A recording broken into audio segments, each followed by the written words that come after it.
ونؤمن به ونتوكل عليه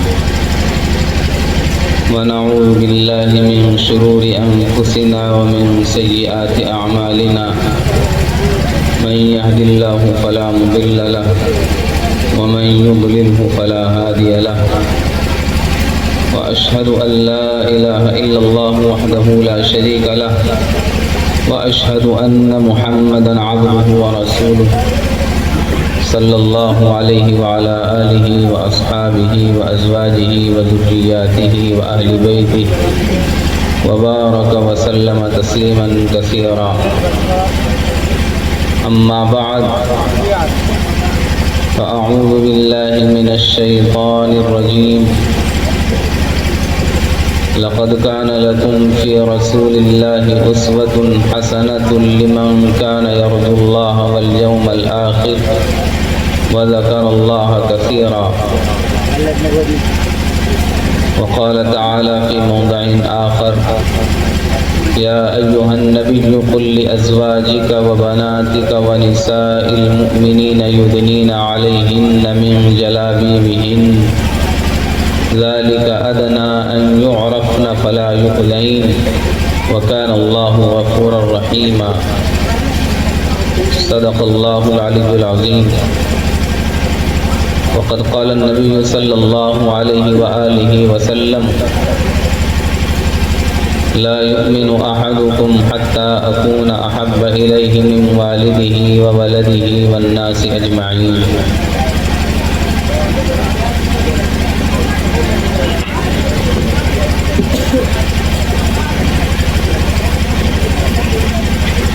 اسٹیج پر رونق افروز حضرات علماء کرام، طلباء عزیز اور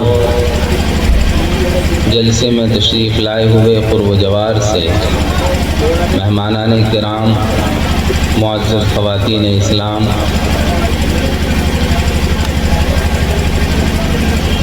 میں نے قرآن کریم کی دو آیتیں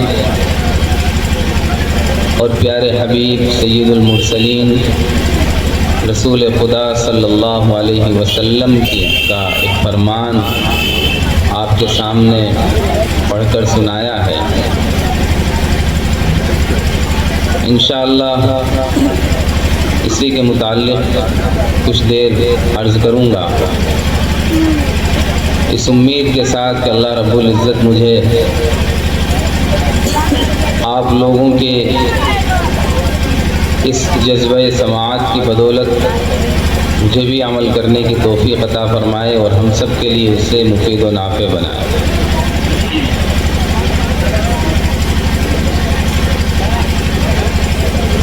بڑا خوبصورت سا پروگرام ماشاءاللہ سے دیکھ رہے ہیں چل رہا ہے۔ پہلے مدرسے کے طلباء طالبات اپنے تیاریوں سے آپ کے سامنے نعتیہ اشعار اور اسی طرح سے دوسری چیزیں پیش کر رہے تھے۔ قرآن کریم کی تلاوت، علماء کے بیانات ماشاءاللہ آپ نے سماعت فرمائے۔ بہت ہی قابل مبارکباد ہیں وہ حضرات جنہوں نے اس پروگرام کو اور اس تقریب کو منعقد کرنے کی سعادت حاصل کی ہے۔ اللہ تبارک و تعالی سب کو اجر عظیم عطا فرمائے۔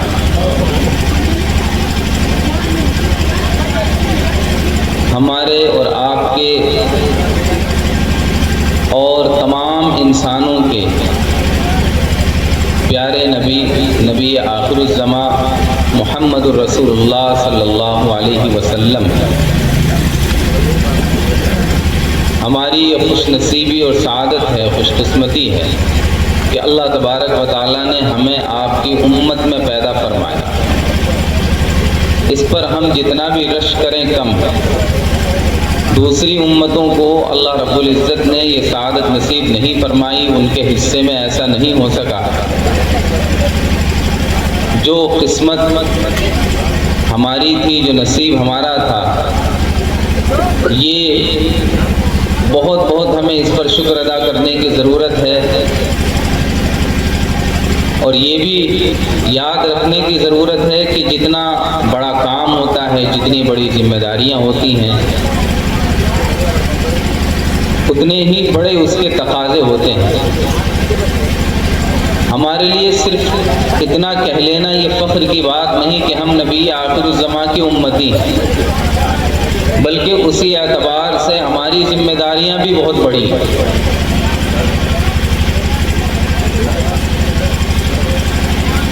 کبھی بھی کسی کے بھی صرف نسبتیں نہیں دیکھی جاتی، بلکہ کارنامے دیکھے جاتے ہیں۔ اللہ تبارک و تعالیٰ کے یہاں جب اجر تقسیم کیا جائے گا تو اس میں حسب و نسب نہیں دیکھا جائے گا، بلکہ اس میں اعمال دیکھے جائیں گے۔ اور یہی وجہ ہے کہ ایک مرتبہ سرکار دو عالم صلی اللہ علیہ وسلم نے بڑے مجمع میں یہ فرمایا تھا، ایک موقع پر جب کہ خاتون جن کا نام فاطمہ تھا، انہوں نے چوری کر لی، تو حضرت اسامہ بن زید رضی اللہ تعالیٰ عنہ کو لوگوں نے ان کی طرف سے یہ عرض لے کر کے بھیجا کہ وہ بڑے خاندان کی ہیں، ان کا کچھ معاوضہ قبول کر لیا جائے، فدیہ قبول کر لیا جائے، لیکن چوری کرنے کی جو سزا اسلام میں ہے، ہاتھ کاٹنا، اس سے انہیں محفوظ رکھا جائے۔ تو نبی کریم صلی اللہ علیہ وسلم نے بڑے ہی جلال میں ارشاد فرمایا، وہ تو فاطمہ بنت خزیمہ تھی، غالباً وہ ہیں، لیکن اگر فاطمہ بنت محمد بھی ایسا کرتی تو میں شریعت کے حکم کو نافذ کرنے سے ذرہ برابر پیچھے نہیں رہتا۔ ہم اس نبی کے امتی ہیں جنہوں نے ان عدل و انصاف کو اپنایا۔ ہماری نسبت اس نبی کی طرف ہے جنہوں نے شریعت کے نفاذ میں اپنوں اور پرایوں کو نہیں دیکھا، جس نے جو عمل کیا اس کی پذیرائی کی گئی، قابل تعریف عمل کیا گیا تو اس کی حوصلہ افزائی کی گئی، غلط کیا تو اس کو سزائیں دی گئی۔ اور یہی ہماری بھی ذمہ داری ہے، اور اسی کی طرف قرآن کریم میں ارشاد فرمایا گیا، لقد کان لکم فی رسول اللہ اسوۃ حسنہ لمن کان یرجو اللہ والیوم الآخر، کہ جو شخص اس بات کا امیدوار ہے کہ وہ اللہ سے آخرت میں کچھ اجر لینا چاہتا ہے، وہ اللہ سے چاہتا ہے کہ مجھے میرے اعمال کا اچھا بدلہ دیا جائے، تو اسے نبی پاک علیہ السلام کو اور آپ کی زندگی کو، آپ کی پاکیزہ اور مقدس حیات طیبہ کو عملی طور پر اسوہ اور نمونہ بنا کر اسے اپنانا چاہیے، اور ایسا کرنا پڑے گا، ورنہ صرف یہ نسبت کافی نہیں کہ ہم اپنے آپ کو نبی کا امتی امتی کہتے رہیں اور کام سارے کے سارے حضور پاک علیہ السلام کی منشا اور مرضی کے خلاف کرتے رہیں۔ ہمارا ہر عمل وہ ہو جس سے ہمارے نبی خوش ہو، نبی جس سے خوش اس سے اللہ بھی خوش ہے۔ اللہ تبارک و تعالیٰ نے قرآن کریم میں صاف اعلان فرمایا، قل ان کنتم تحبون اللہ فاتبعونی یحببکم اللہ ویغفر لکم ذنوبکم۔ اے نبی صلی اللہ علیہ وسلم، اے نبی آپ یہ اعلان کر دیجئے، لوگوں کو یہ بتا دیجئے کہ اگر تمہاری یہ خواہش ہے اور تمہاری یہ تمنا ہے کہ اللہ سے تم محبت کرنا چاہتے ہو اور اللہ بھی تم سے محبت کرنے لگے، تم اللہ کے پیارے ہو جاؤ اور اللہ کو تم پر پیار آنے لگے، تو آپ ان کو بتا دیجئے کہ میرا اتباع کریں، اس لیے کہ اللہ کو تو کسی نے دیکھا نہیں، لیکن نبی کو تو دیکھنے والے موجود ہیں۔ نبی کی پوری سیرت طیبہ، پوری حیات طیبہ، پوری زندگی کتابوں میں محفوظ ہے۔ آپ کا بچپن سے لے کر جوانی تک، اور جوانی سے لے کر کے پھر وہ جو عمر آپ کے نبی بنائے جانے کی ہے وہاں تک، اور پھر اس کے بعد آپ کی وفات تک کے وہ 23 سالہ زندگی جس میں آپ پر اللہ تبارک و تعالیٰ کا پاکیزہ مقدس کلام نازل ہوتا رہا، اس کا ایک ایک لمحہ کتابوں میں محفوظ ہے۔ حضور کی زندگی محفوظ ہے، حضور کی جلوت و خلوت محفوظ ہے، حضور کا اٹھنا بیٹھنا سونا جاگنا، حضور کی معاشرت، آپ کی عبادت، آپ کے سیاسی احوال، وہ سب کے سب سیرت کی کتابوں میں محفوظ ہے۔ لہذا جو آدمی جس شعبے سے اس کا تعلق ہو، اسے چاہیے کہ حضور پاک علیہ الصلوۃ والسلام کے اسی شعبے کا مطالعہ کرے اور دیکھے کہ کس طرح سے اللہ کے نبی علیہ الصلوۃ والسلام نے زندگی کی گزاری ہے۔ اور اگر آپ سے کسی کو ایسی محبت دیکھنی ہے کہ جس کا اللہ تبارک و تعالیٰ نے مطالبہ کیا ہے، تو وہ صحابہ کرام کی محبت کو دیکھیں۔ وہ لوگ دنیا میں اور حضور علیہ الصلوۃ والسلام کی زندگی میں جنہوں نے آپ کی زندگی کو اور آپ کی سیرت طیبہ کو، آپ کے افعال کو، اقوال کو اپنے رگ و پے میں بسا لیا تھا، یہ وہ لوگ ہیں جن کی خود خدا تعالیٰ نے قرآن کریم میں تعریف فرمائی، رضی اللہ عنہم ورضوا عنہ کا خطاب دیا۔ یہ وہ لوگ ہیں کہ جنہیں حضور پاک علیہ الصلوۃ والسلام نے فرمایا کہ میرے تمام صحابہ یہ سب کے سب ستاروں کے مانند ہیں، اور جو شخص ان کی شان میں گستاخی کرتا ہے اس کے گمراہ ہونے میں کوئی شک نہیں۔ کس طرح سے انہیں اپنے پیارے حبیب صلی اللہ علیہ وسلم سے محبت تھی، اس کے ایک دو نمونے آپ کے سامنے پیش کرتا ہوں۔ صلح حدیبیہ کا واقعہ ہے۔ اللہ کے نبی علیہ الصلوۃ والسلام نے مدینہ طیبہ میں سن 6 ہجری میں خواب دیکھا کہ میں بیت اللہ کا طواف کر رہا ہوں، عمرہ ادا کر رہا ہوں۔ صحابہ کو 6 برس کا عرصہ گزر چکا تھا جب مکے والوں سے اختلافات شروع ہوئے، قریش سے لڑائیاں شروع ہوئی، اور حضور علیہ الصلوۃ والسلام اور آپ کے جانثار صحابہ ہجرت کر کے مکے سے مدینے آ گئے۔ ظاہر ہے کہ وہ ایک عجیب منظر تھا، لوگ جان بچا کر کے آئے تھے، اور اللہ کے نبی کا یہ فرمان تھا، اللہ کی طرف سے یہ حکم تھا۔ اس وقت ایمان اور کفر کے درمیان جو حد فاصل تھی وہ یہی تھی کہ جو مسلمان ہے اور وہ کر سکتا ہے تو اسے ہجرت کر کے مدینے آنا پڑے گا، اور مدینہ کوئی قریب نہیں ہے کہ یہیں کہیں بارہ بند کیا لکھنؤ یا حیدر گڑھ سمجھ لیا جائے، تقریباً 500 کلومیٹر دور، دلی کے برابر سے تھوڑا بہت کم ہو سکتا ہے۔ اتنی دور جانا ہے اور جانا ہی پڑے گا، اپنے رشتوں کو چھوڑ کر کے، اپنے بیوی بچوں کو چھوڑ کر کے، اگر وہ ساتھ آنے کے لیے تیار نہیں، اپنے تعلقات کو توڑ کر کے، اپنی زمین جائیدادوں کو چھوڑ کر کے، اپنا سارا اثاثہ چھوڑ کر کے آپ کو آنا پڑے گا۔ چنانچہ جانثار صحابہ ہجرت کر کے مدینہ طیبہ پہنچے۔ اب جہاں پر بیت اللہ تھا، اللہ کا گھر تھا، مسجد حرام تھی، اللہ کے گھر کی صبح و شام زیارت ہوتی تھی، وہ چھوٹ گئی۔ خود نبی پاک علیہ الصلوۃ والسلام جب ہجرت کر کے مدینے کی طرف چل رہے تھے، جا رہے تھے، تو وہ ایک آخری موڑ جہاں سے بیت اللہ دکھائی پڑتا تھا، جب اس موڑ سے اوجل ہونے لگے تو پلٹ پلٹ کر کے بیت اللہ کو دیکھتے تھے اور روتے جاتے رہتے، کہتے تھے کہ اگر اللہ کا حکم نہ ہوتا تو اے خانہ خدا میں کبھی تجھے چھوڑ کر نہ جاتا، لیکن اللہ کا حکم تھا۔ اگر اللہ کا حکم یہ ہوتا کہ کچھ بھی ہو جائے یہیں پر رہنا ہے، ساری اذیتیں برداشت کرنی ہے، تو حضور وہاں پر رہتے، صحابہ بھی وہیں پر رہتے، لیکن جو حکم اللہ کی طرف سے نازل ہو گیا پھر اس میں اپنی عقل نہیں چلانی ہے۔ محبتوں کا بھی امتحان ہوتا ہے، محبتوں کے تقاضے یہ نہیں کہ میرا دل کیا کہتا ہے، میرے اندر کتنا جذبہ ہے، کتنی بہادری ہے، کتنی ہمت ہے۔ محبت اصل یہ ہے کہ محبوب جو کہہ دے، وہ چاہے تمہاری بزدلی کی عکاسی کرتا ہو، تمہیں وہ ماننا پڑے گا، تب تم اپنی محبت میں کھڑے اترو گے۔ لوگ اپنی اپنی محبتیں مختلف طریقوں سے جتاتے ہیں۔ ہم کہا کرتے ہیں کہ اگر کسی سے آپ کو محبت جتانی ہے تو یہ دیکھیے کہ آپ کا محبوب آپ سے کیا چاہتا ہے، وہ کس چیز میں خوش ہے۔ آپ کے پاس اگر آپ مہمان کوئی آتا ہے تو آپ اپنی محبت اسے اپنے انداز میں نہ جتائیں۔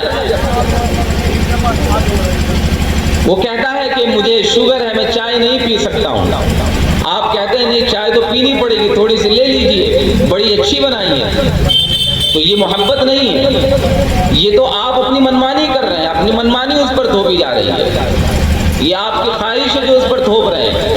اسے تو آرام اس میں ہے کہ اسے چائے نہ پلائی جائے، اسے کوئی میٹھی چیز نہ کھلائی جائے۔ ہمارا سلوک یہی ہوتا ہے مہمانوں کے ساتھ، آنے والوں کے ساتھ، یہ جن سے ہمارا تعلق ہے، جن سے ہمیں محبت ہے، کہ ہم اپنی محبت کو اپنے طریقے پر جتانا چاہتے ہیں۔ ہمارا مہمان چارپائی پر سونے کا عادی ہے، وہ نیچے زمین پر لیٹتا ہے، لیکن ہمارے گھر میں صوفے کا اور ڈبل بیڈ کا انتظام ہے، تو ہم اسے مجبور کریں گے کہ نہیں، سونا تو تمہیں یہاں پڑے گا، ہم نے تو آپ کے لیے بہترین بستر لگایا ہے۔ یہ محبت نہیں ہے۔ حضور پاک علیہ الصلوۃ والسلام کو خانہ خدا سے محبت تھی اور بے پناہ محبت تھی، اور آپ نے اگر کبھی اللہ تبارک و تعالیٰ نے جس کو توفیق ہوئی آپ میں سے، جو حج عمرہ کرنے کے لیے آپ میں سے تشریف لے گئے ہیں، یہ جو جانا چاہتے ہیں اللہ ان کی تمناؤں کو پورا فرمائے، انہوں وہ دیکھے جا کر کے، اور جو گئے ہیں جنہوں نے دیکھا ہے کہ غار حرا میں حضور پاک صلی اللہ علیہ وسلم پر جب تک وحی بھی نازل نہیں ہوئی، جب تک آپ کو نبوت کا صحرا بھی جب تک آپ کے سر پر نہیں سجایا گیا، اس وقت بھی آپ کو بیت اللہ سے اتنی محبت تھی کہ غار حرا کو آپ نے ایک ایسا غار چنا کہ جہاں سے بیت اللہ بالکل سامنے نظر آتا تھا۔ یہ نبوت سے پہلے کے واقعہ، لیکن نبی بنائے جانے کے بعد جب اللہ تبارک و تعالیٰ نے آپ کے لیے بیت اللہ کو باقاعدہ قبلہ مقرر فرما دیا گیا، جب اس کی فضیلتیں بیان کی گئی، جب اس کی اہمیت کو بتایا گیا، تو کتنی زیادہ محبت بڑھ گئی ہوگی۔ لیکن جب اللہ کا حکم آیا کہ اب اسے چھوڑ کے جانا پڑے گا، تو چلے گئے۔ سن 6 ہجری میں مدینہ طیبہ میں، یعنی 6 برس گزر چکے تھے بیت اللہ کی زیارت کیے ہوئے۔ جو شخص صبح و شام اس کے نظارے دیکھتا ہو، رحمتیں برستی ہوئی دیکھتا ہو، اس کو اگر دور کر دیا جائے اور 6 سال تک اس کے قریب نہ جا سکے، اسے کتنی آرزو اور کتنی تمنا ہوگی کہ کاش مجھے ایک موقع مل جائے خانہ خدا کو دیکھنے کا، اللہ کے اس دربار کی زیارت کرنے کا۔ چنانچہ سن 6 ہجری میں آپ نے خواب دیکھا کہ میں صحابہ کے ساتھ بیت اللہ کا طواف کر رہا ہوں۔ بڑا خوشکن خواب تھا، اور ظاہر ہے کہ نبی کا خواب جھوٹا نہیں ہو سکتا، وہ سچا ہوگا۔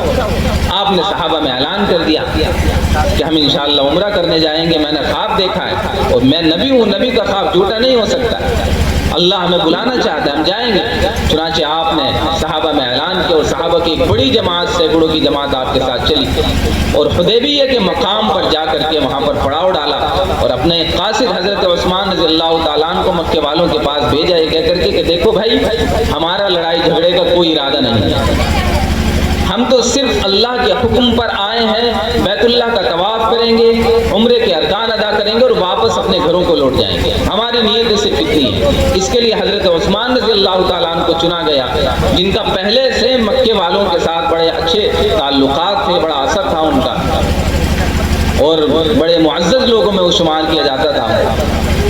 بہرحال وہاں گئے اور بڑی غلط فہمیاں پیدا ہوئی، افواہ اڑ گئی کہ حضرت عثمان کو شہید کر دیا گیا، لیکن ان کی طرف سے جو ایک ایلچی بن کر کے، بچولیے بن کر کے جو آئے، اور اللہ کے نبی علیہ الصلوۃ والسلام سے جو انہوں نے مذاکرات شروع کیے، مذاکرات کیے گئے، صلح کی شرطیں طے ہوئی، انہوں نے جا کر اپنے قبیلے کے لوگوں میں، جو قبیلے کے قریش قبیلے کے سرداروں میں سے تھے، انہوں نے جا کر کے یہاں کی جو منظر کشی کی ہے صحابہ کرام کی، وہ حیرت میں پڑے ہوئے تھے، اور لوگوں سے بڑا ہی مزے لے کر کے اور حیرت تعجب کے ساتھ بیان کرتے تھے، کہتے تھے کہ لوگوں، اگر تم اپنے لیے عافیت چاہتے ہو تو اس کی بات مان لو، جو تمہارا خود اپنا آدمی ہے، محمد تمہارے ہی خاندان کا ہے، اس لیے کہ میں نے بڑے بڑے بادشاہوں کے دربار دیکھے، میں نے بادشاہوں کے دربار دیکھے، میں دنیا گھوما ہوا ہوں، میں نے لیکن میں نے محمد کے ساتھیوں میں جو بات دیکھی ہے وہ میں نے کسی درباری کے ساتھ میں نہیں دیکھی۔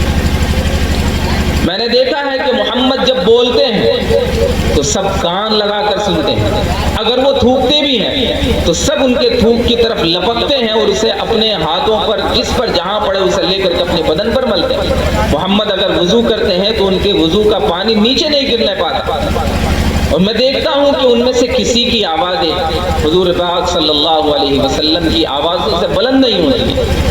میں دیکھتا ہوں کہ محمد کا رعب ان پر اس قدر طاری ہے کہ کوئی ان کا ساتھی، ان کا صحابی ان سے رعب کی وجہ سے ان سے نظریں ملا کر بات نہیں کرتا۔ جب کوئی ان کو دیکھنا چاہتا ہے تو وہ ترچھی نظروں سے دیکھتا ہے، سائیڈ میں بیٹھ کر کے دیکھتا ہے، کنارے سے دیکھتا ہے، ان کو کوئی نظر بھر کر نہیں دیکھ سکتا ہے۔ یہ حال احوال صحابہ کرام کے ایک دشمن نے جا کر کے اپنے لوگوں میں جا کر کے بیان کیا۔ یہ کیفیت تھی۔ حضرت عبداللہ بن مسعود رضی اللہ تعالیٰ عنہ کے بارے میں آتا ہے واقعہ مشہور، آپ نے پڑھا بھی ہوگا اور سنا بھی ہوگا۔ حضور پاک علیہ الصلوۃ والسلام خطبہ دے رہے ہیں، کچھ لوگ اس طرح سے ہر جگہ ہوتا ہے، جلسوں میں ہوتا ہے، مجلسوں میں ہوتا ہے، کچھ لوگ بیٹھے ہوئے ہیں اور زیادہ تر لوگ کناروں پر کھڑے ہوئے ہیں، بہت سے لوگ کھڑے ہوئے تھے۔ آپ نے دوران خطبہ ارشاد فرمایا کہ لوگ جو کھڑے ہوئے ہیں بیٹھ جائیں۔ عبداللہ بن مسعود گلی میں تھے، راستے میں تھے، اور ان کو بھی پتا ہے کہ راستہ بیٹھنے کی جگہ نہیں ہوتا، لیکن جیسے ہی ان کے کانوں میں آواز پڑی وہ وہی راستے کے بیچ میں بیٹھ گئے۔ لوگوں نے اٹھانا بھی چاہا، کہا کہ نہیں، میرے کانوں میں ایک مرتبہ سرکار دو عالم صلی اللہ علیہ وسلم کے الفاظ پڑھ چکے ہیں، آپ کا حکم سن چکا ہوں، میری مجال نہیں کہ میں یہاں سے کھڑا ہو جاؤں۔ یہ محبت اور حضور پاک علیہ الصلوۃ والسلام کے فرمان کی اتنی زیادہ پاسداری آپ کو دنیا میں کسی قوم میں آپ کو نظر نہیں آئے گی جو صحابہ میں تھی۔ ایک صحابی، انہوں نے سونے کی انگوٹھی پہنی ہوئی تھی، اللہ کے نبی علیہ الصلوۃ والسلام کا گزر ہوا دیکھا، آپ صلی اللہ علیہ وسلم ناراض ہوئے، فرمایا کچھ لوگوں کا حال یہ ہے کہ ان کو آگ کا انگارہ ملے اور اسے وہ اپنے ہاتھوں کی زینت بنا لیتے ہیں، چنانچہ آپ نے خود اپنے دستے مبارک سے ان کی انگوٹھی نکال کر کے پھینک دی اور اس کے بعد چلے گئے۔ ان کے ساتھیوں نے کہا کہ بھائی حضور تو چلے گئے، ایسا کرو انگوٹھی اٹھا لو۔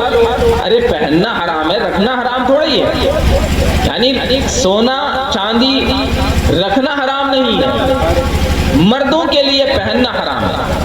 چاندی کی گنجائش ہے اور وہ بھی صرف 4 ماشے کی جو انگوٹھی بنتی ہے، نبی پاک علیہ الصلوۃ والسلام نے چونکہ پہنی ہے، لیکن ہمیں یہ مسئلہ بھی یہاں پر یاد رکھنا چاہیے کہ اللہ کے نبی علیہ الصلوۃ والسلام جو انگوٹھی پہنتے تھے وہ کسی شوق میں نہیں پہنتے تھے، وہ ایک ضرورت تھی، اس میں مہر تھی آپ کی، محمد رسول اللہ کے نام کی مہر تھی اس کے اندر، تو آپ اس سے مہر کا کام لیتے تھے، اور ایک زمانے تک انگوٹھیوں سے مہر کا کام لیا جاتا رہا۔ آج لوگ شوقیہ پہنتے ہیں، حالانکہ چونکہ اللہ کے نبی علیہ الصلوۃ والسلام کی سنت ہے، اگر کوئی سنت سمجھ کر کے اس کو پہنتا ہے تو اجازت ہے، لیکن اس سے زیادہ کی اجازت نہیں، اس سے زیادہ نہ کوئی کانوں میں پہن سکتا ہے مردوں کے لیے، نہ کوئی گلے میں چین پہن سکتا ہے، نہ کوئی ہاتھوں میں کڑے پہن سکتا ہے، مردوں کے لیے حرام قرار دیا حضور پاک علیہ الصلوۃ والسلام نے، اور سونا تو بالکل بھی نہیں، رتی بھر بھی نہیں۔ تو بہرحال دوسرے صحابی جو وہاں پر موجود تھے انہوں نے کہا کہ اب تو چلے گئے حضور، اس کو اٹھا کر کے رکھ لو، پہن نہیں سکتے رکھ تو سکتے ہو، تمہارے دوسرے کسی کام آ جائے گی، بیچ کر کے اس سے کچھ منافع حاصل کر لینا۔ کہنے لگے قسم اس ذات کی اس کے قبضے میں میری جان ہے، جس چیز کو رسول خدا صلی اللہ علیہ وسلم نے ایک مرتبہ ٹکرا دیا، پھینک دیا، میری مجال نہیں کہ میں اسے دوبارہ اپنے ہاتھوں کی زینت بنا دوں۔ ایک مرتبہ جو بات کہہ دی گئی پھر اس کے بعد یہ مجال نہیں۔ آج ہمارے سامنے شریعت کے بڑے سے بڑا حکم ہماری آنکھوں کے سامنے سے گزر جاتا ہے، کانوں میں سے پار ہو جاتا ہے، لیکن ہمیں توفیق نہیں ہوتی، اور بڑا آسان سا جواب ہوتا ہے کہ پتہ نہیں کتنی دنیا اس پر ایسا کر رہی ہے، کون ہم اکیلے جہنم میں جائیں گے؟ تو یاد رکھیے خدا کی جہنم کوئی چھوٹی سی چیز نہیں ہے، وہ آپ کے جیل خانوں کی طرح سے نہیں ہے کہ اگر سب لوگ جیل بھرو تحریک چالو کر دیں تو حکومت مجبور ہو جائے یہ کہنے پر کہ بھائی مجبوری ہمارے پاس تو اتنے بڑے قید خانے ہی ہیں لہذا آزاد ہو جائے، ان سب کو چھوڑ دیا جائے۔ اللہ تبارک و تعالیٰ کی جہنم تو اتنی بڑی ہے کہ ساری دنیا کو اس میں دفن کر کے بھی اس کے بعد وہ کہے گی حل من مزید، اللہ تبارک و تعالیٰ اس سے پوچھے گا حل امتلأتی وتقول حل من مزید، سب کو سارے جہنمیوں کو جہنم میں ڈالنے کے بعد اللہ رب العزت اس سے پوچھے گا جہنم کیا تو بھر گئی، تیرا پیٹ بھرا کہ نہیں؟ تو وہ کہے کہ حل من مزید، کیا ابھی اور بھی ہے، مجھے چاہیے، میری بھوک اس سے کہیں زیادہ ہے۔ لہذا جو قانون خداوندی ہے، جو فرمان خداوندی ہے، وہ کوئی اتنا معمولی نہیں ہے کہ ہم اسے سنیں اور نظر انداز کر دیں۔ ایک ایک چیز حضور پاک علیہ الصلوۃ والسلام کے توسط سے جو ہم تک پہنچی ہے اس پر ہمیں عمل کرنا ہی پڑے گا، کوئی دوسرا آپشن نہیں، ورنہ تیار ہو جائیں قیامت کے دن اس پیغام کو سننے کے لیے اور اس فرمان کو جس میں رب ذوالجلال نے سورہ یاسین میں ارشاد فرمایا وامتازوا اليوم ایھا المجرمون الم اعہد الیکم یا بنی آدم اللہ تعبدوا الشیطان انہ لکم عدو مبین، اے مجرموں، چھٹے ہوئے گنہگاروں، مجرموں، بدمعاشوں، ایک طرف کھڑے ہو جاؤ، ان کی صفیں لگے ہوئی ہوں گی، ہر طرح کا الگ الگ قسم کا مجرم الگ الگ صفوں میں موجود ہوگا اور ان سب کو ایک طرف سے ایک لائن میں کھڑا کر دیا جائے گا, سب تماشا دیکھیں گے. کتنی حیرت ہوتی ہے, کتنا دکھ ہوتا ہے, کتنی شرمندگی ہوتی ہے کہ جب کبھی ہم کسی اپنے کا کسی اخبار میں فوٹو دیکھ لیں جو مجرم بنا کر کے پیش کیا گیا ہو. آپ اندازہ کیجئے کہ جب گنہگاروں کو, مجرموں کو رب ذوالجلال کے سامنے, ساری دنیا کے سامنے, اور حضرت آدم علیہ السلام سے لے کر قیامت تک آنے والے جتنے لوگ ہیں سب کے سامنے اس کو مجرم بنا کر کے پیش کیا جائے گا, اور اس وقت ان کو کہا جائے گا وامتازوا اليوم ایھا المجرمون. انہیں عہد یاد دلایا جائے گا کہ ہم نے تم سے عہد نہیں کیا تھا اے بنی آدم کہ تم شیطان کی پرستش نہ کرنا, یعنی اس کی بات مت ماننا, وہ تمہارا کھلا ہوا دشمن ہے, پھر بھی تم اسی کے کہنے پر چلتے رہے, لہذا آج کوئی بخشش نہیں. اللہ تبارک و تعالیٰ فرماتا ہے اليوم نختم علی افواہہم وتکلمنا ایدیہم وتشہد ارجلہم بما کانوا یکسبون. کچھ ایسے ضدی ہٹ دھرم بھی وہاں پر لوگ ہوں گے جو وہاں بھی جھوٹ بولنے کی کوشش کریں گے. اللہ تبارک و تعالیٰ منہ پر مہر لگا دے گا, زبان بات نہیں کر سکے گی, ہمارے قابو سے باہر ہو جائے گی. وہ زبان اپنی مرضی سے جو کہنا چاہتی ہے وہ نہیں کہہ سکے گی. آج مارکیٹ میں سب سے بڑا تاجر اور کاروباری اور سب سے زیادہ ہنرمند اس کو سمجھا جاتا ہے جو سب سے زیادہ جھوٹ بول سکتا ہو, جو سب سے زیادہ جھوٹ بول کر کے لوگوں کو دھوکہ دے کر کے اپنا مال فروخت کر لیتا ہو, سب سے زیادہ ہنرمند اس کو سمجھا جاتا ہے. اللہ رب العزت فرماتا ہے قیامت کے دن منہ پر مہر لگا دوں گا. جس منہ سے, جس زبان سے لوگوں کو دھوکہ دیتے ہیں اور اس چکنی چپڑی زبان کے ذریعے سے جو لوگوں سے جھوٹے وعدے کرتے ہیں, جو وعدہ خلافی کرتے ہیں, جھوٹے عہد کرتے ہیں, اس زبان پر مہر لگا دی جائے گی. وَتُكَلِّمُنَا أَيْدِيهِمْ, پھر ان کے ہاتھ ہم سے بات کریں گے. وَتَشْهَدُ أَرْجُلُهُمْ, ان کے پیر گواہی دیں گے کہاں کہاں گئے تھے اور کہاں کہاں چلے پھرے. وَتَشْهَدُ أَرْجُلُهُمْ بِمَا كَانُوا يَكْسِبُونَ, ان کے تمام اعمال کا کچا چٹا ہمارے سامنے یہ سب بیان کر دیا جائے گا. میرے بھائیوں, ہمیں سب کو آخرت کی فکر کرنی چاہیے, مردوں کی بھی فکر کرنی چاہیے, اپنے گھر کے ہر فرد کی فکر کرنی چاہیے. خواتین کا بھی ایک بڑا کردار رہا ہے اسلام کی تاریخ میں. اللہ تبارک و تعالیٰ نے خواتین کو کسی معاملے میں پیچھے نہیں رکھا. ایسا نہیں ہے کہ سارے کام, ساری عبادتیں, سارے بڑے کارنامے صرف مردی انجام دے سکتے ہیں. ایک خاتون نے نبی پاک علیہ السلام نے جب اس طرح کا سوال کیا یا رسول اللہ کہ مرد تو ہم سے بہت آگے بڑھ گئے, وہ تو ایسی ایسی عبادتیں کرتے ہیں ہم تو کر ہی نہیں سکتے, وہ مسجدوں میں اعتکاف میں بیٹھتے ہیں, وہ جنازے کی نماز پڑھتے ہیں ہم نہیں پڑھ سکتے, وہ قبرستان کی زیارت کرتے ہیں ان کو اتنا ثواب ملتا ہے, ہم کیا کریں. اللہ کے نبی علیہ السلام نے فرمایا تم نے بہت اچھا سوال کیا. ان کے سوال کی پذیرائی فرمائی آپ نے, ان کی تعریف کی, اور اسی لیے ارشاد فرمایا حسن السؤال نصف العلم, اچھا سوال کرنا بھی آدھا علم ہے. آپ اگر کوئی اچھا مسئلہ کسی سے پوچھیں, اچھی بات کسی سے پوچھ لیں تو وہ بھی آدھا علم ہے. تو اللہ کے نبی علیہ السلام نے پہلے ان کی حوصلہ افزائی کی, پھر اس کے بعد جواب دیا کہ تم گھر کے اندر رہ کر اگر اپنے شوہر کے مال کی, اس کی عزت کی, آبرو کی حفاظت کرتی ہو, اس کے بچوں کی پرورش کرتی ہو تو تمہیں ان سب سے زیادہ اجر و ثواب ملے گا. عبادتوں کے معاملات ان کو پیچھے نہیں رکھا ہے شریعت نے, بلکہ ان کو وہ مقام عطا فرمایا ہے اسلام نے جو دنیا کی دوسری قومیں ان کو نہیں دے سکی. ان کو سنہرے خواب دے کر دنیا کی قوموں نے, خواب دکھا کر دنیا کی قوموں نے ان کو ننگا نچایا, برہنہ کر کے لوگوں کے سامنے پیش کیا, انہیں لوگوں کی خدمتوں پر مامور کیا. وہ خدمتیں جو ان کے شوہر کے لیے خاص تھی, جو ان کے ماں باپ کے لیے خاص تھی, جو ان کے بچوں کے لیے خاص تھی, ان کو سنہرے خواب دکھا کر, انہیں دنیا کی زیب و زینت دکھا کر کے, انہیں چند پیسوں کا اور تھوڑی سی جھوٹی شہرت کا انہیں حوالہ دے کر کے انہیں لوگوں کے سامنے بازار میں اور مارکیٹ میں لا کر کے کھڑا کر دیا. اسلام نے ان کو وہ مقام دیا ہے کہ آپ اپنے گھر کی زینت بن کر کے رہیں, اور یہ حقیقت ہے کہ جب تک عورت پردے میں رہتی ہے وہ اتنی ہی زیادہ عزت میں ہوتی ہے. آپ اندازہ کیجئے کہ میں صرف اشارہ دوں گا کہ ایک بڑی سی تھالی ہوئی, کوئی آدمی لے کر کے جا رہا, اس کے اوپر کپڑا پڑا ہوا. آپ سوچئے کہ ہر آدمی جو دیکھے گا اس کی یہ خواہش ہوگی کہ یہ اوپر سے پردہ ہٹے تو میں دیکھوں اس تھالی میں ہے کیا. صرف اتنی ہوئی. سب سے پہلے جس کی نظر اس تھالی پر پڑے گی وہ یہ اس کی خواہش اور اس کی کوشش ہوگی کہ میں یہ پتہ لگاؤں کہ اس کے اندر ہے کیا. لیکن اگر وہ پردہ اس کے اوپر سے ہٹا ہوا ہے تو پھر کیا خواہش ہوگی؟ اگر اس میں مٹھائی ہے تو پھر اس کو کھانے کی خواہش ہے. تو آپ یہیں سے اندازہ لگائیں کہ جو عورتیں باپردہ ہوتی ہیں ان پر پڑنے والی نظر زیادہ سے زیادہ کیا سوچ سکتی ہے. لیکن اگر وہ بے پردہ ہوگی تو دیکھنے والے کی نظر اس کے تصورات اور اس کے خیالات اور اس کا ذہن و دماغ کہاں کہاں تک پہنچے گا. خواتین اگر باپردہ ہوں تو ان کی عزتیں محفوظ ہیں، ان کی عصمتیں محفوظ ہیں. پردے سے رہنے والی خواتین کو ہر شخص، معاشرے کا ہر شخص اس کو شریف سمجھتا ہے.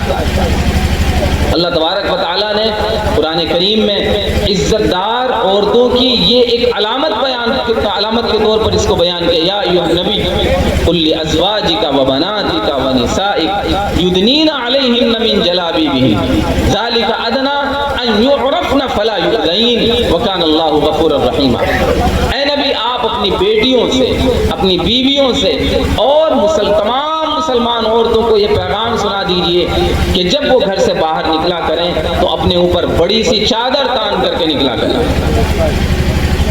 یہ اس سے زیادہ امکان ہے اس بات کا کہ وہ پہچانی نہیں جائیں گی، اور جب پہچانی نہیں جائیں گی تو وہ ایذا نہیں پہنچائی جائیں گی، کوئی ان کو چھیڑے گا نہیں. ذالک ادنی ان یعرفن فلا یؤذین، ان کو چھیڑے گا نہیں کوئی. یہ اللہ تبارک و تعالیٰ نے حکم بھی بیان فرمایا اور اس کا نتیجہ بھی بیان کیا. جو پردے سے نکلیں گی، پردے میں رہیں گی تو لوگوں کی جو اوباش قسم کے لوگ ہیں ان کی چھیڑ چھاڑ سے بھی محفوظ رہیں گی اور ان کو کوئی پہچانے گا بھی نہیں. یہ باحیا ہونے کی علامت ہے. معاشرے میں جو خواتین پردے کے ساتھ رہتی ہیں ان کی گھروں میں بھی عزت ہوتی ہے، ان کی باہر بھی عزت ہوتی ہے، اور سب سے بڑی چیز عورت کے پاس جو اس کا زیور ہے وہ اس کی حیا ہی ہے. لہذا ہمیں اپنی خواتین کو، اپنی عورتوں کو بھی پردے کا پابند بنانا چاہیے. وہ عبادتیں جن کا مکلف ہمیں اللہ تبارک و تعالیٰ نے مردوں کو بنایا ہے ان کا مکلف عورتوں کو بھی بنایا گیا ہے. اسی طرح سے بچوں کی بھی فکر کرنے کی ضرورت ہے. یہ بچے ہمارے مستقبل کے لیے دونوں طرح کے ہمارا سامان بن سکتے ہیں، ہمارا نام بھی روشن کر سکتے ہیں اور ہمارے لیے ذلت و رسوائی کا بھی سبب بن سکتے ہیں. بڑی چیز، سب سے بنیادی چیز ہے کہ ان کو تعلیم پر ڈالا جائے. تعلیم ہمیشہ انسان کو الگ ہی اس کو چمکاتی ہے. ایک پڑھا لکھا انسان جہاں جس ماحول میں، جس معاشرے میں ہوگا وہ الگ نظر آئے گا. آج کچھ ایسا مزاج اور ایسا رواج چل پڑا ہے کہ تعلیم کے تعلق سے بالکل بے فکری پائی جاتی ہے. معاشرہ بالکل ایسا گونگا بہرا بنا ہوا ہے کہ اسے کوئی پرواہ نہیں. اسے صرف چند پیسوں کی ضرورت ہے. اس چند پیسوں کے لیے اپنی اس نئی نسل کو، نئی پود کو وہ مزدوری پر لگا رہا ہے، وہ مختلف قسم کے ہنر سکھا رہا ہے، اسے کاروبار دے رہا ہے، اور نہیں دے رہا ہے تو علم نہیں. حالانکہ جاہل ہونا سب سے بڑے عیب کی بات ہے. اگر دنیا سے جہالت ختم ہو جائے گی تو انشاءاللہ بہت سارے مسائل ہمارے ایسے ہی حل ہو جائیں گے. اور یہ فکر ہمارے لیے کوئی اور نہیں کرے گا. کسی کی طرف نظر اٹھا کر دیکھنے کی ضرورت نہیں. ہر شخص اپنے گھر کا خود جائزہ لے، اپنے بچوں کی خود فکر کرے. ہم تو کہتے ہیں کہ اگر غیروں کو اس بات کی طرف کوئی توجہ دینے کی ضرورت ہے جتنے زیادہ وہ فکر مند ہیں پڑھائی کے لیے، ہم تو کہتے ہیں کہ کوئی ایسا ڈپارٹمنٹ بھی ہونا چاہیے کہ ان بچوں کے لیے بھی کہ جو نہ پڑھنا چاہتے ہوں ان کے لیے بھی کوئی سزائیں مقرر کی جائیں. اس لیے کہ ہمارے اوپر تو پابندیاں لگا دی گئی ہیں، ہم تو کچھ کہہ نہیں سکتے ہیں. بچے پڑھنا نہیں چاہتے ہیں، قاری صاحب پٹائی نہیں کر سکتے، تو پھر کیا ہوگا؟ ظاہر بات ہے کہ وہ جاہل رہ جائیں گے. اور لوگ چاہتے ہیں، دشمن چاہتا ہے کہ ہمارے بچے پڑھ نہ سکیں. لہذا ہمارا مطالبہ ہے کہ کوئی ایسا ڈپارٹمنٹ ہو کہ جس کے ذریعے سے ان بچوں کی تعلیم کی طرف توجہ دلایا جائے. جیسے دوسرے ملکوں میں ہم دوسرے ملکوں کی ترقی یافتہ ملکوں کی مثالیں دیتے ہیں اپنے بچوں کو، اپنے لوگوں کو، کہ وہاں پر ایسا ہے ویسا ہے. تو وہاں کی تعلیم کا معیار بھی ہمیں دیکھنا چاہیے کہ وہاں پر تعلیم کا معیار کیا ہے.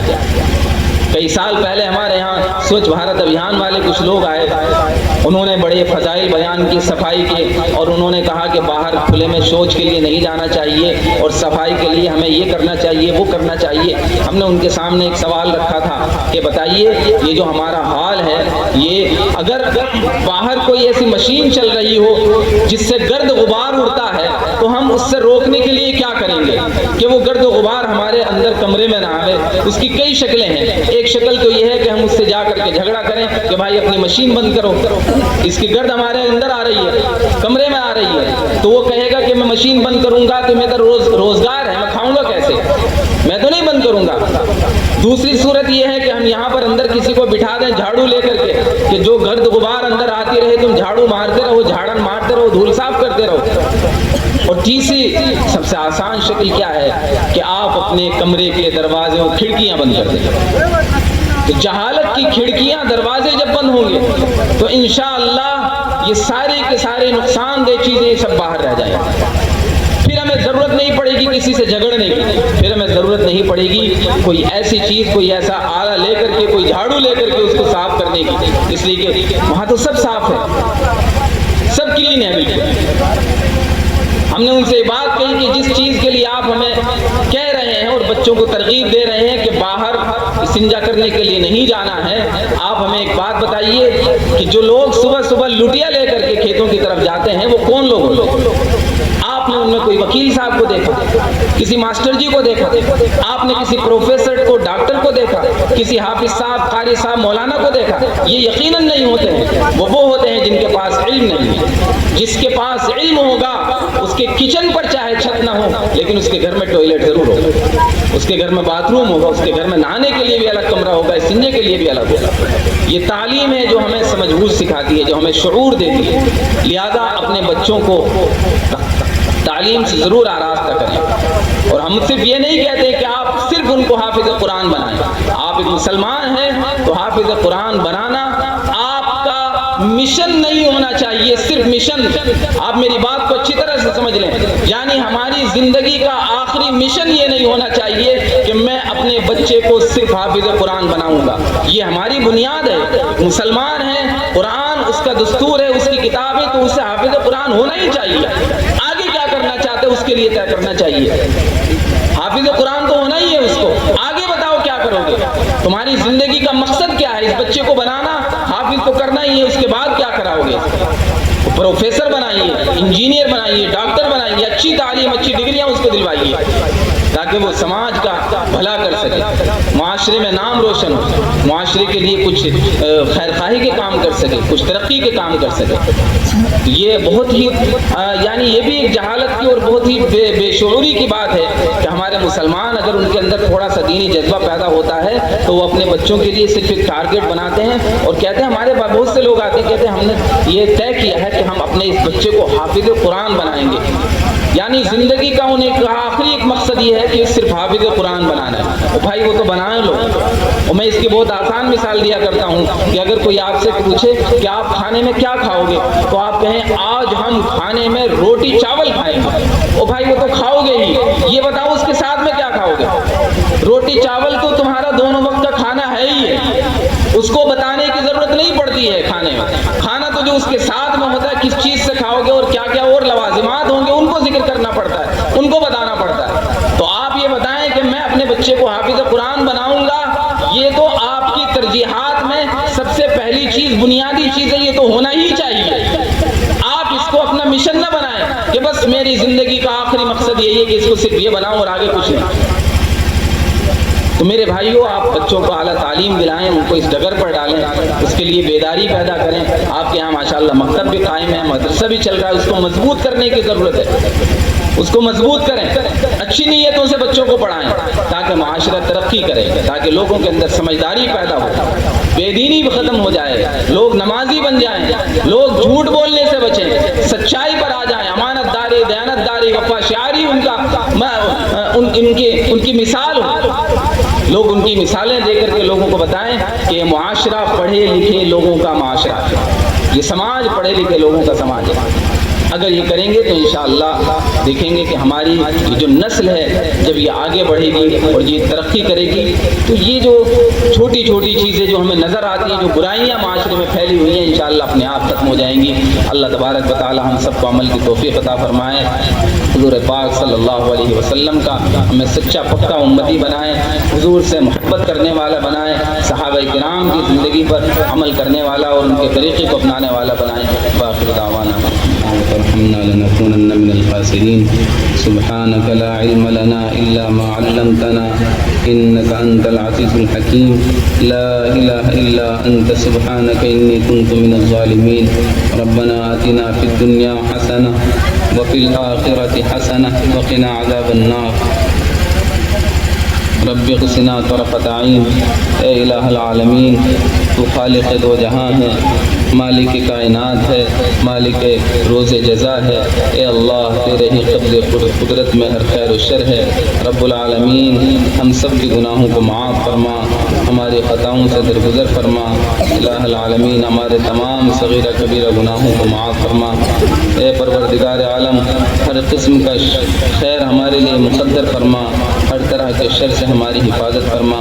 اے اللہ جس مناسبت سے یہ پروگرام منعقد کیا گیا ہے، اے اللہ اس میں خیر و برکت عطا فرما۔ اے اللہ ہمارے بچوں میں، اے اللہ ان کی عمروں میں برکت عطا فرما، عافیت میں برکت عطا فرما، علم میں برکت عطا فرما۔ اے اللہ تمام پریشانیوں سے حفاظت فرما، اس بستی والوں کی، اس مجلس والوں کی تمام پریشانیوں سے حفاظت فرما، بلاؤں سے حفاظت فرما، مصیبتوں سے حفاظت فرما، دشمنوں سے حفاظت فرما، فتنوں سے حفاظت فرما۔ اے اللہ پورے عالم اسلام میں اللہ امن و امان قائم فرما۔ اے اللہ جہاں پر تیرا ذکر ہوتا ہے وہاں پر رحمتیں برستی ہیں۔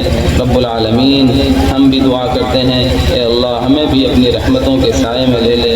اے اللہ ہم پر اپنی رحمتیں نازل فرما۔ اے پروردگار عالم یہاں پر جو لوگ آئے ہیں، مستورات بھی آئی ہوئی ہیں، اے اللہ یقیناً یہ تیرے نام لیوا ہیں، تیرے نام کی نسبت سے یہاں پر جمع ہوئے ہیں، تیرے پیارے حبیب صلی اللہ علیہ وسلم کی نسبت پر جمع ہوئے ہیں۔ اے اللہ ان سب کی تمام جائز مرادوں کو پورا فرما، علم نافع عطا فرما۔ اے اللہ جو باتیں یہاں پر کہی گئی ہیں پروردگار عالم ان سب پر ہمیں عمل کرنے کی توفیق عطا فرما۔ اے اللہ ہم سب کو دین کا داعی بنا، شہدائی بنا، ہمارے بچوں کو عالم با عمل بنا، حافظ قرآن بنا۔ اے اللہ ہر طرح کی ان کو بڑی سے بڑی تعلیمات حاصل کرنے کی توفیق عطا فرما۔ ہمارے بچوں میں اللہ علم دین کو عام فرما، علم دین کو عام فرما، ہمیں نمازی بنا، عبادت گزار بنا۔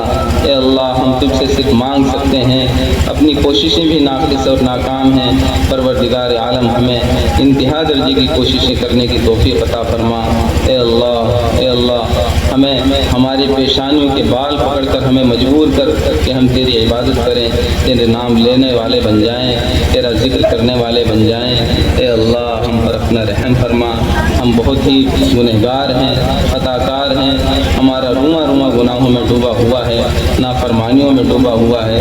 رب العالمین ہمیں اپنا فرما بردار بنا، اپنے پیارے حبیب صلی اللہ علیہ وسلم کا سچا امتی بنا، سچا عاشق رسول بنا۔ اے پروردگار عالم حضور پاک علیہ الصلوۃ والسلام نے جتنے دعائیں خیر کے لیے مانگی ہیں پروردگار عالم ہمیں بھی ان میں حصہ نصیب فرما۔ جن شرور و فتن سے آپ نے پناہ چاہی ہے اے اللہ ہم بھی پناہ چاہتے ہیں، ہمیں پناہ عطا فرما۔ ربنا تقبل منا انك انت السميع العليم وتب علينا انك انت التواب الرحيم وصلى الله تعالى على خير خلقه محمد وآله وصحبه اجمعين برحمتك يا ارحم الراحمين۔